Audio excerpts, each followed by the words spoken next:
বন্ধুরা, আমার রান্নাটা কেমন হয়েছে অবশ্যই আমার সাথে থাকবেন আর সুন্দর একটা কমেন্ট করে আমাকে জানাবেন।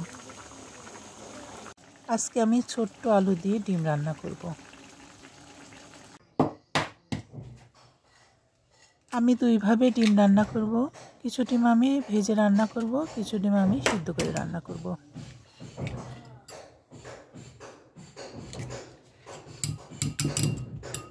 ভেজে রান্না করার জন্য আমি এই ডিমের মধ্যে সব রকম মশলাই দিয়েছি। গরম মশলা বাটা থেকে শুরু করে সব মশলাই দিয়ে আমি এইটাকে সুন্দর করে ফিটে আমি তেলের উপরে ভেজে রান্না করব।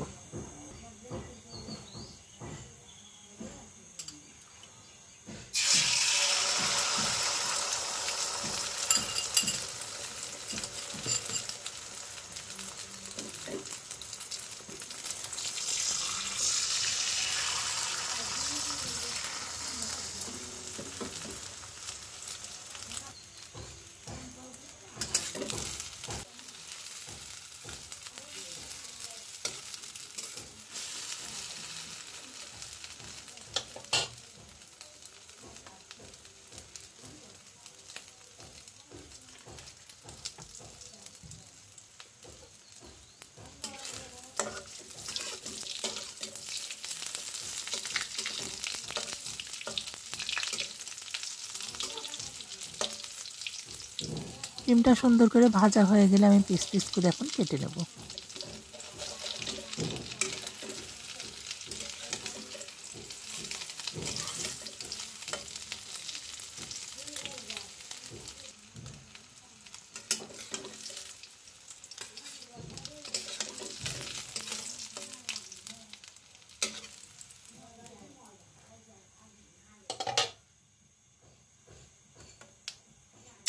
সেই তেলের মধ্যে আমি এখন সিদ্ধ ডিমগুলো ভেজে নেব।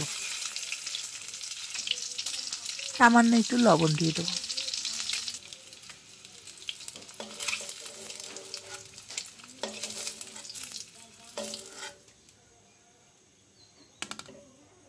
সব কিছু আমি গুছিয়ে নিয়েছি, এখন আমি রান্না করে নেব।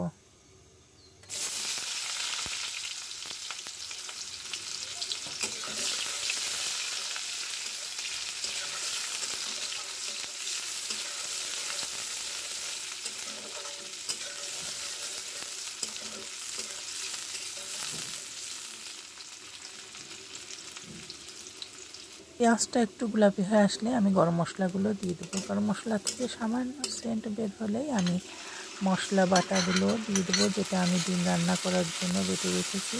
সব মশলা দিয়ে আমি সুন্দর করে মশলাটা ভালো করে কষিয়ে নেব।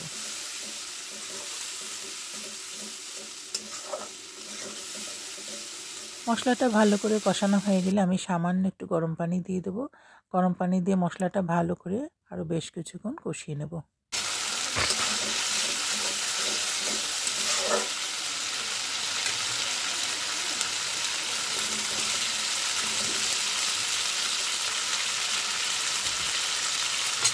তার মধ্যে আলুগুলো দিয়ে আলুটা আমি কষিয়ে নেব। সিদ্ধ আলু বেশিক্ষণ কষাতে হবে না, সামান্য একটু কষিয়ে আমি আর একটু পানি দিয়ে সুন্দর করে কষিয়ে আমি রান্নাটা করতে থাকবো।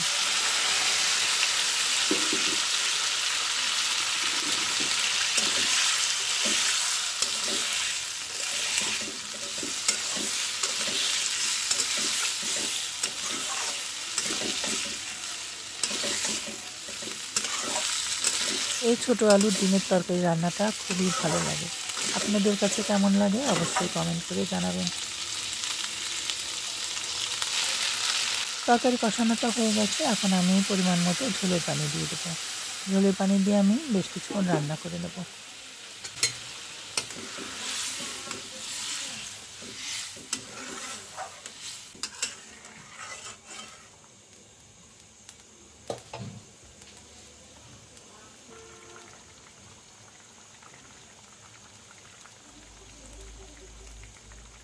তরকারিটা উতলায় উঠলেই আমি ডিমগুলো দিয়ে দেবো। ডিমগুলো দিয়ে কিছুক্ষণ নাড়াচাড়া করে দেবো। নাড়াচাড়া করে আমি রান্নাটা করে নেব।